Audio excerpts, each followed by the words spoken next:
উপদেষ্টা ডক্টর মোহাম্মদ ইউনূস আমাদের বাংলাদেশে তার পা রেখেছেন, তখনই সাথে সাথে তিনি আমাদের ডেকে বলেছেন যে তোমরা বাংলাদেশের প্রত্যেকটি জায়গায় হসপিটালে বা যেই যে জায়গায় আমাদের যে ভাইরা যারা শহীদ হয়েছেন, যারা আহত হয়েছেন তাদের কাছে যাও, তোমরা খোঁজ নাও এবং এটার একটা কনক্রিট লিস্ট করে আমাদেরকে দাও, যেন এই যে মানুষগুলো রয়েছে যাদের এখন এই অবস্থা, তাদের কারণেই তো আজকে বাংলাদেশে আমরা মুক্ত একটি নিঃশ্বাস নিতে পারছি।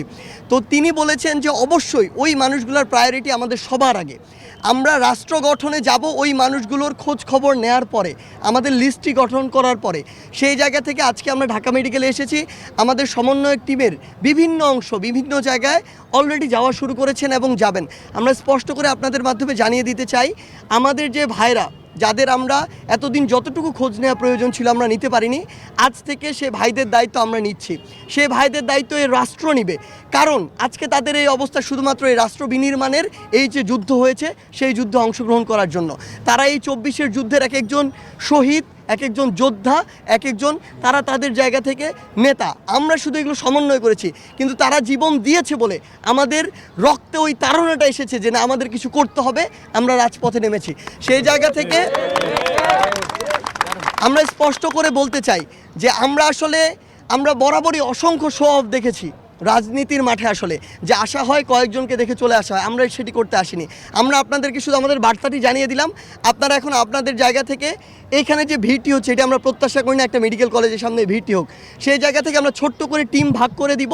ওই টিমগুলো নিজেদের দায়িত্বে তাদেরকে ওয়ার্ড হসপিটাল ভাগ করে দেওয়া হবে, তারা যাবে এবং ওই যে লিস্টটি সেই লিস্টটি করা হবে। অর্থাৎ আমরা আমাদের কাজও করতে চাই, আবার ওখানে যারা রয়েছে আমাদের ভাইয়েরা বোনেরা, তাদের যেন কোনো অসুবিধা না হয়, হসপিটালের জন্য পরিস্থিতি খারাপ না হয়, সেটিও আমাদের লক্ষ্য রাখতে হবে। সেই জায়গা থেকে আপনাদেরকে ধন্যবাদ এবং আপনাদের কাছে আরেকটি চাওয়া আমাদের, আপনাদের কাছে যদি এরকম কোনো তথ্য থাকে যেই তথ্যটি দিয়ে আপনারা আমাদেরকে সহযোগিতা করতে পারবেন, অনুগ্রহ করে আমাদেরকে এটি দিবেন। আমরা কথা দিচ্ছি আমাদের ভাইরা সুস্থ হয়ে বাড়ি না যাওয়া পর্যন্ত আমাদের এই যে রাজপথে নেমে আসা ভাইদের খোঁজে বোনদের খোঁজে সেটি থামবে না। ধন্যবাদ। এই যে বাংলাদেশের স্বাস্থ্যখাতের ধস, এইটার পেছনে রয়েছে একটি স্বৈরাচারী সরকার।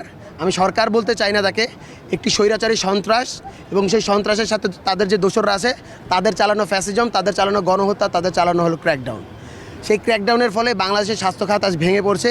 কিন্তু আপনারা জানেন যে আমাদের নতুন যে অন্তর্বর্তীকালীন সরকার গঠিত হয়েছে, তারা বদ্ধপরিকর। তারা বলেছেন যে এই যে যতজন অসুস্থ হয়েছে, আহত হয়েছে এবং যারা নিহত হয়েছে, তাদের দায় রাষ্ট্রই নিবে। এবং সেই সাথে যত দ্রুত সম্ভব যারা আহত রয়েছেন তাদেরকে প্রয়োজনে হলো গিয়ে CMH অথবা যদি প্রয়োজন হয় বিদেশে নিয়েও যদি ভালো ট্রিটমেন্টের দরকার হয়, সেই ব্যবস্থা, উন্নত চিকিৎসার ব্যবস্থা তারা করবে।